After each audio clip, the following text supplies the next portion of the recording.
What's up mga idol? Scotty ni-recruit si Aram, Boss Al approve ang trade. Pero bago mo sana ipagpatuloy ang panonood mo, ay huwag mong kalimutan na mag-subscribe bilang suporta sa aking YouTube channel. Maraming salamat idol.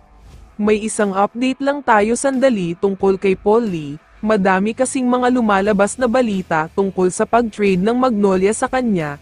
Ayon sa mga kumakalat na balita ay posibleng ito na daw ang huling conference niya. Kaya nga napansin din ng mga fans ang biglaang pagtanggap ni Paul Lee sa coaching staff position na inoffer sa kanya. Mukhang ito na ang sign na nalalapit na talaga ang pagtatapos ng playing career niya, lalo pat bumagsak ang laro niya. Pero kung ako ang tatanungin, sa tingin ko ay kayang-kaya pa maglaro ni Paul ng 2 to 3 years. Hindi naman masama kung susubukan niya mag-coach, may experience naman siya at baka maging coaching staff pa sa Magnolia. Samantala, pag-usapan na natin ngayon ang pinaka-topic ngayon sa Philippine basketball. Ito nga ay ang paglipat ni Poy Aram sa Barangay Ginebra. Naglabas kasi ng balita ang mga legit na source na mangyayari na talaga ito. Full of frustrations, yan ang nararamdaman ni Coach Chot kay Aram. Binigyan na nga daw niya ito ng madaming chance para baguhin ang ugali niya, pero tila mas lumala pa daw ang init ng ulo niya at pati na ang ugali niya.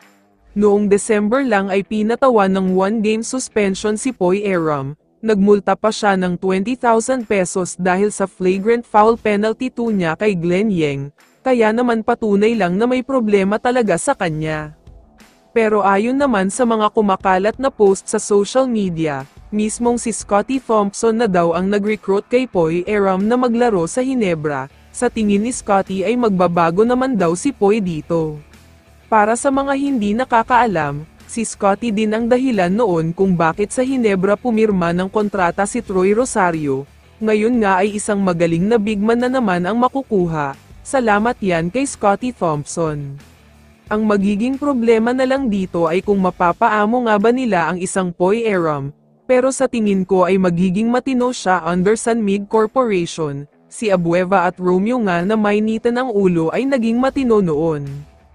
Nandyan naman si Boss Al para gumabay. Sinabi nga niya na okay lang kumuha ng isang player tulad na lamang ni Poy, basta may respeto, talento at marunong sumunod. Kaya mukhang ibang Poy Aram ang makikita natin. Kaya naman kung ikaw ang tatanungin idol, ano ang masasabi mo sa balitang ito? I-comment mo naman ang sagot mo sa tanong na ito. So dito na nagtatapos ang video na ito. Maraming salamat sa pagsuporta at panonood mga idol. Ingat at bye-bye.